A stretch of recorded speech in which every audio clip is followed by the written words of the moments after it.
वैसे हमने सदगुरु की कृपा से धर्मों को पढ़ा और किसी भी धर्म में ऐसा लिखा हुआ नहीं मिला कि हराम का खाओ। हराम का मतलब बिल्कुल सीधी भाषा में बोले तो ठगी, बेईमानी, रिश्वतखोरी, भ्रष्टाचार और ब्लैकमेलिंग या कुछ भी इस तरह की बातें, उससे जो पैसा आता है हमारे धर्मों के अनुसार वो हराम की कमाई है। हिंदू धर्म बोला तो यही फरमाया कड़ा परिश्रम करके खाओ, मेहनत की कमाई करो। वेदों शास्त्रों में लिखा है 5वां 7वां हिस्सा कमाई का निकालो, दीन दुखियों की मदद में लगाओ। इस्लाम धर्म को पढ़ा तो उसमें मिला हक हलाल की रोजी रोटी खाओ, नेक कमाई का नेक हिस्सा नेक नियत से नेकी पे लगाओगे तो अल्लाह के रहमो करम से माला माल हो जाओगे। सिख धर्म को पढ़ा तो उसमें लिखा मिला 10 नवांदी किरत करो ते बंड के छको, यानी किरत 10 नाखून हाथ पांव के मिला के 20 है कि आप इन मेहनत की कमाई, इनसे कड़ा परिश्रम करो और जो पैसा आए 10वां दसौन 10वां हिस्सा निकालो, दीन दुखियों की मदद में लगाओ। सारे धर्मों में ये लिखा है, बुरा ना मानो। हमें ये बताओ आज किस धर्म का आदमी मुखौट पहन के ठगी नहीं मार रहा। हम ये नहीं कहते कि वो धर्म को मानने वाला है, लेकिन बाहरी रूप से तो दिखता है कि ये फलां धर्म का है। तो आप निगाह मार लीजिए, आपको कोई भी ऐसा आदमी नहीं मिलेगा धर्म का जो ठगी बेईमानी ना करता हो। मिलेंगे तो सभी धर्मों में अच्छे नेक लोग भी मिलेंगे, क्योंकि बीज किसी चीज का नाश नहीं होता। आज भी हैं जो अपने जमीर के नाम पे खाते हैं, आज भी हैं जो कड़ा परिश्रम मेहनत और सच्चाई का साथ दे के खाते हैं, पर ऐसे भी हैं जिनके माँ बाप का क्या कहना, पता नहीं कैसे संस्कार हैं, जो दूसरों के इशारे पे चल के खाते हैं।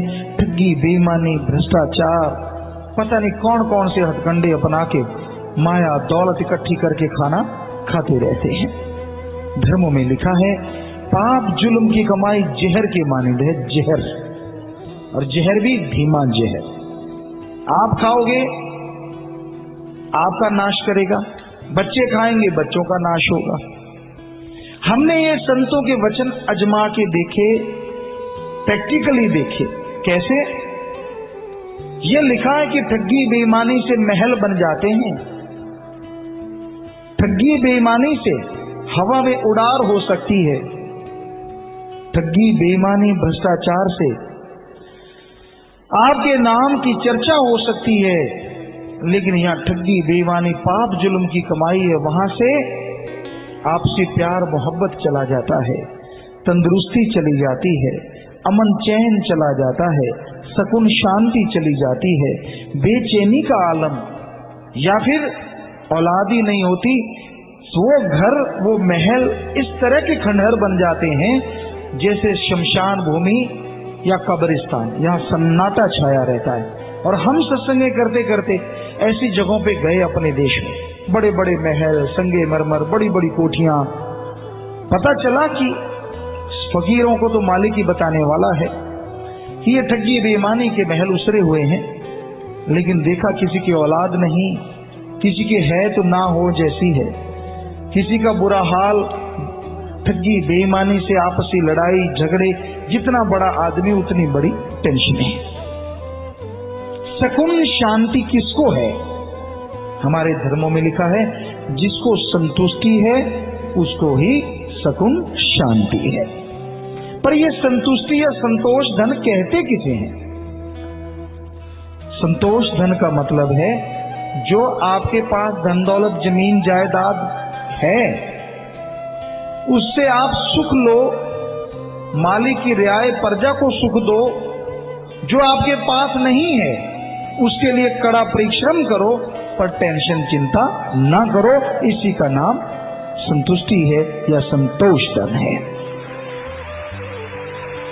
संतुष्टि का मतलब ये नहीं कि हाथ पे हाथ रख के बैठे रहो। धर्मों में ये लिखा है मालिक के हुक्म के बिना पत्ता नहीं हिलता, पर मालिक ने तो आपको हिलने जुलने का जुगाड़ बना रखा है। आप कौन सा बुत हैं, कौन सा पेड़ हैं जो एक जगह गड़ गए तो गड़ गए।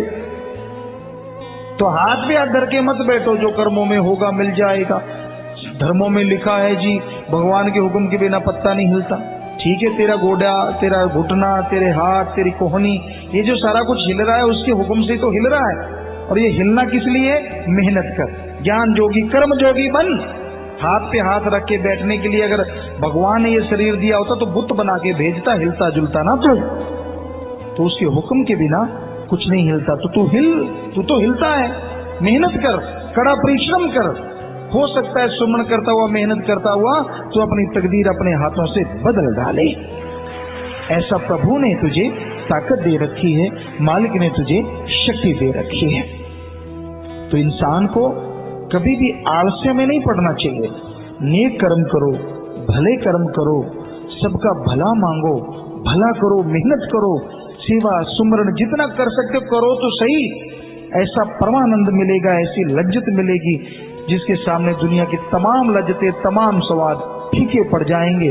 क्योंकि दुनियावी स्वाद क्षणिक होता है। जीवा का स्वाद, इंद्रियों के भोग विलास का स्वाद क्षणिक होता है, क्षणिक। आपके मुंह में रसगुल्ला है, बड़ा मीठा है जी, दूध का बना है जी, बड़ा स्वादिष्ट है जी। आप खीर खा रहे हैं, बड़ी मीठी है जी, बड़ी स्वादिष्ट है जी। मेवे मिठाइयां हों फिर कहना ही क्या है जी। लेकिन कितनी देर, 15 मिनट, आधा घंटा बाद मुंह फिर बकबकेगा, बकबका। लेकिन राम नाम हरि रस एक बार अंदर से चख लो ना, वो एक बार अगर आपके अंदर आ गया और आपको चखा गया तो वो परमानेंटली बना रहेगा, क्षणिक नहीं होगा। और इन स्वादों से अरबों गुना बढ़ के उसमें स्वाद होगा। पर ये तभी होगा जब तेरा आत्मविश्वास जागेगा, जब तू अपने आप को जगाएगा। अपने आप को दुनियावी झूठ फरेब में मत फंसाओ। आज घोर कलयुग में जिधर निगाह मारो झूठ है, फरेब है, हर चीज बिकाऊ है। धन्य हैं जिनके उनके माँ बाप जो बिकाऊ नहीं है। हम तो एक ही बात जानते हैं जो धर्मों में लिखा है। इस घोर कलयुग में कोई माई का लाल होगा, माँ बाप का बेटा होगा, जिसको अच्छे संस्कार मिले होंगे, जो सच्चाई नेकी पे अड़िग खड़ा रहेगा। वरना इस घोर कलयुग में झूठ फरेब का चक्कर चला के लोग सच का राह रोकने के लिए तैयार रहेंगे। पर सच प्रलय आई, महाप्रलय आई, ना रुका था, ना रुका है, ना रुकेगा। क्या क्या नहीं कर देते लोग, क्या क्या नहीं बोल देते, माया रानी क्या नहीं करवा देती। तो इस घोर कलयुग में ये सब कुछ चल रहा है। तो बेपरवाह जी फरमाया, जिनके लिए है पाप कमाए, अंत समय कोई साथ ना जाए। कि जिनके लिए तू ठगी मार के लाया, बेईमानी करी, कि यहाँ कई बुजुर्ग बैठे होंगे, चलो ठगी बेईमानी आपने नहीं की पर उनके लिए कमाई तो की। मेरा बेटा, मेरी बेटी ये करेंगे, वो करेंगे, फला करेंगे। और जैसी बेटे की शादी हो गई, नौकरी लग गई, वो कहता जी आप तो बोझ लग रहे हो, मेरी तो गृहस्थी भारी है। आप बुजुर्ग आश्रम में, वृद्ध आश्रम में चले जाओ, वहां आपके संगी साथी बड़े अच्छे आपको साथ देंगे। ये तो बुजुर्ग का पूछे मन करता है। क्योंकि जिसके पोते नाती बेटे हों वो घर क्यों छोड़ना चाहेगा। लेकिन आज युग ही ऐसा है, माँ बाप की परवाह नहीं करते। और माँ बाप भी कुछ अड़ियल किस्म के हो गए हैं। 50 साल के बाद रिटायरमेंट ही नहीं लेते, फंसे ही रहते हैं। तो सिर उखली में दिया है तो फिर उखली का क्या डर, अगर सिर मूसली का क्या डर, मूसली तो पड़ेंगी, फिर उखली में सिर दे रखा है। 50 साल के हो गए, अरे 55-58 तक तो सरकार भी रिटायरमेंट कर देती है, शर्म मानो। धर्मों में तो 50 का ही रिटायरमेंट है, क्योंकि धर्मों में लिखा है कि आप गृहस्थ जिंदगी 50 साल तक, उसके बाद बच्चे आपके जवान, 20 साल का, कोई 30 साल का, कोई 25 का, जितना भी, उसके कंधे पे गृहस्थ का बोझ डाल दो ताकि आपकी आंखों के सामने वो सफल हो जाए। पर ना कि आज वाले पीछा नहीं छोड़ ले, मैंने उम्र ऐसी गुजार दी, मुझे तजुर्बा है, तुझे ये करके दिखाऊं, तुझे वो करके दिखाऊं, तुझे फला करके दिखाऊं। सारा टाइम टेंशन, सारा टाइम चुगली, सारा टाइम निंदा। कहां सिर्फ राम नाम में सेवा कर लो जितनी होती है, भगवान का नाम जप लो भाई, दुनिया का भला कर लो भाई, ताकि आने वाले कुलों का भला हो जाएगा। आप बेटे का ही नहीं, पोते नातियों से आगे वाले कुलों का भी आप मानवता की सेवा करके भला कर सकते हैं। तो वेदों शास्त्रों में झूठ नहीं लिखा, वो तो सही लिखा है। आज वाला इंसान नहीं मानता, तो भाई मानना चाहिए, वचनों पे अमल करना चाहिए, तभी सुख है, तभी शांति है।